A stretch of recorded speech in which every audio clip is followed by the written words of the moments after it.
Un marin porté disparu après la collision entre un cargo et un pétrolier en mer du Nord. Greenpeace évoque de multiples risques pour la vie marine.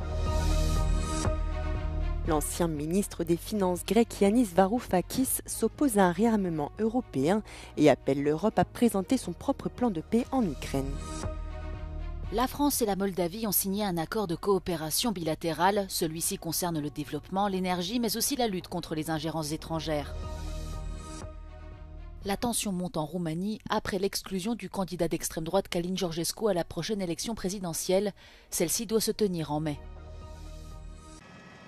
Les opérations de recherche ont pris fin et un marin est porté disparu après la collision entre un pétrolier et un cargo en mer du Nord. L'accident s'est produit lundi au large du Yorkshire, au nord-est de l'Angleterre. Le pétrolier Stena Immaculate transportait 220 000 barils de kérosène et un de ses réservoirs s'est brisé. L'ONG Greenpeace évoque de multiples risques pour la vie marine. There should be a lot of electronics on both ships preventing it or giving you notice of what's going to happen. And there should also be crew on both ships watching the electronics, preventing it should happen.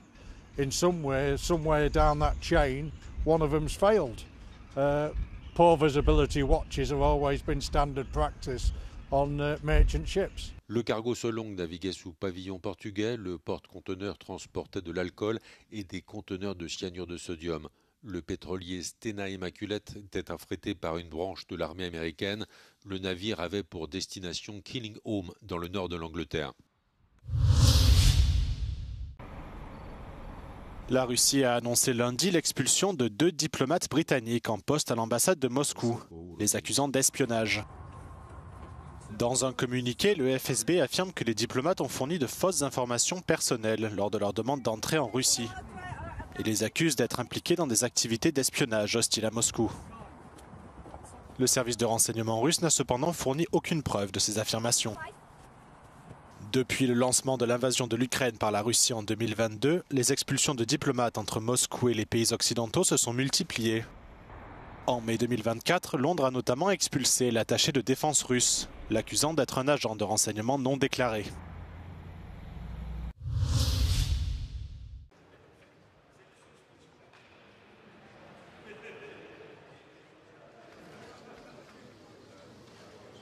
Face au retrait américain, les 27 reprennent leur sécurité en main. Les pays membres ont donné leur feu vert à un plan pour réarmer l'Europe qui prévoit une enveloppe de 800 milliards d'euros. À gauche, certaines voix dissonantes s'élèvent contre le réarmement européen. Europe's rearmament is the next great folly of the European Union. It's going to make us less safe. It will make life nastier, more brutish, shorter in Europe. It will certainly dissolve what social fabric we have left after 20, 30 years of crisis. It is a way to weaken Europe in the name of making it stronger. La Commission européenne a proposé aux pays membres de déroger aux règles d'orthodoxie budgétaire de l'UE pour financer leurs dépenses de défense. De son côté, le futur chancelier allemand Friedrich Merz a ouvert la porte à l'assouplissement du frein à l'endettement pour permettre de financer le réarmement de l'Allemagne. Il s'agit d'un virage à 180 degrés pour cet État frugal qui était en faveur de règles fiscales strictes pour la Grèce pendant la crise financière. L'ancien ministre des Finances grec salue ce changement de paradigme avec quelques réserves. Of course, I welcome the end of this debt break, but there is no silver lining here because Mr. Merz, the way he's announcing it, it is clear that what he wants to do is he wants to indulge in military Keynesianism. Instead of investing in life, he's investing mostly in death. And that, even if you look at it from a realistic macroeconomic point of view, it's not going to generate the growth where it is necessary. Interrogé sur la question de savoir si le pacifisme ne reviendrait pas à donner carte blanche à Vladimir Poutine pour envahir les pays limitrophes, il répond que le pacifisme n'est jamais une bonne réponse à une invasion, mais qu'opter pour une guerre sans fin n'est pas rationnel non plus.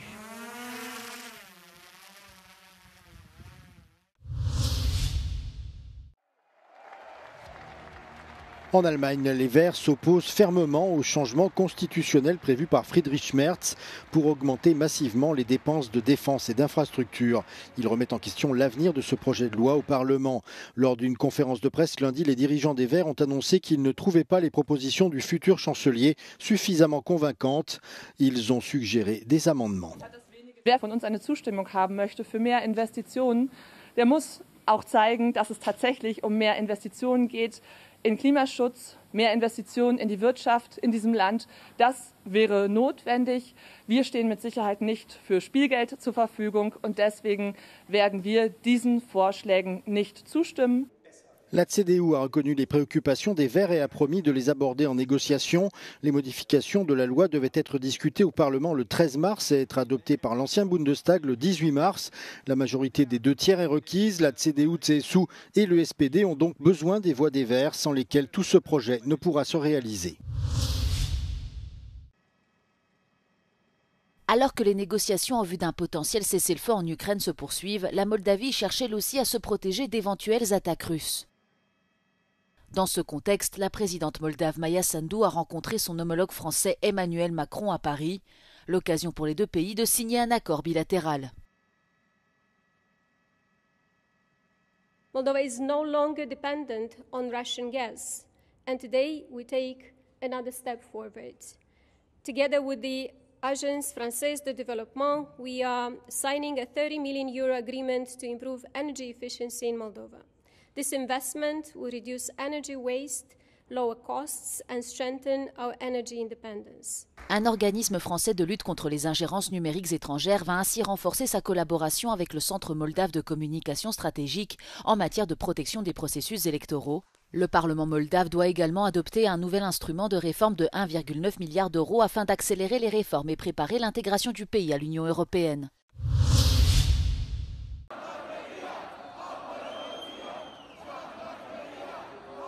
Former independent presidential candidate Călin Georgescu has appealed the electoral authorities' decision to ban him from running again to Romania's constitutional court. Now, this is an effort his political allies don't necessarily seem to be putting much hope behind, keeping in mind recent statements made by these leaders. But what we are seeing in the meantime is more protests right here in front of the Constitutional Court's headquarters. In the meantime, we are also seeing multiple police investigations being opened. On the one hand, one is centered around the main opposition party's leader, George Simeon, and that is for a post he made on social media allegedly inciting the masses to cause violent incidents. Now, there are also investigations around the violent protests that took place last night, especially investigations regarding charges of destruction of property and assaulting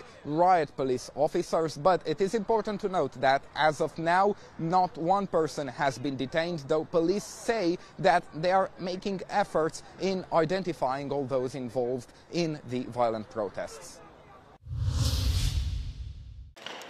Nous ne sommes pas en 1992, nous ne laisserons pas le vide sécuritaire s'installer en Bosnie-Herzégovine. La promesse est signée du secrétaire général de l'OTAN.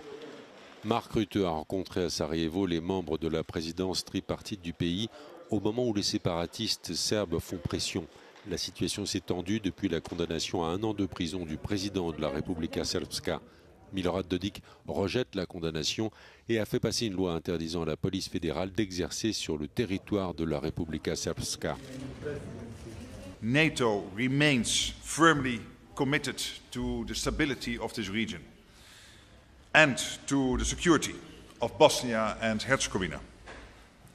I have 3 main messages to deliver today, but one is really the main message.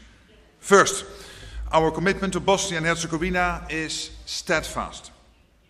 De son côté, le président de la Republika Srpska appelle les Serbes à quitter la police et la justice fédérale pour rejoindre les institutions de l'entité serbe de Bosnie-Herzégovine. Bruxelles et Washington condamnent les initiatives de Milorad Dodik.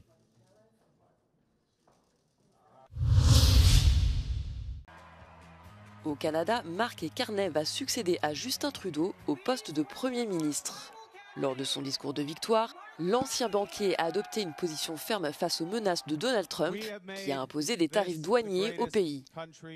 There's someone who's trying to weaken our economy. Donald Trump, as we know, has put, as the Prime Minister just said, unjustified tariffs on what we build, on what we sell, on how we make a living. Nous gagnons nos vies. He's attacking Canadian families, workers and businesses, and we cannot let him et on ne peut pas le laisser faire. Mark Carney entend maintenir les mesures de rétorsion mises en place sous le gouvernement Trudeau à l'égard de Washington. The Canadian government has rightly retaliated and is rightly retaliating with our own tariffs that will have maximum impact in the United States and minimum importante aux États-Unis avec peu de répercussions ici au Canada. My government will keep our tariffs on until the Americans show us respect. Ancien gouverneur de la Banque du Canada, Mark Carney a largement été salué pour son rôle dans la reprise économique rapide du pays après la crise financière de 2008. Cet économiste diplômé des universités Harvard et Oxford est devenu le premier non-britannique à diriger la Banque d'Angleterre en 2013 et a plus récemment occupé le poste d'envoyé spécial de l'ONU pour le financement de l'action climatique. Novice en politique, Mark Carney prêtera prochainement serment en tant que Premier ministre du Canada. Toutefois, son mandat pourrait être de courte durée car il devrait rapidement convoquer des élections anticipées. Les partis d'opposition pourraient également provoquer la tenue d'un nouveau scrutin en déposant une motion de censure d'ici la fin du mois.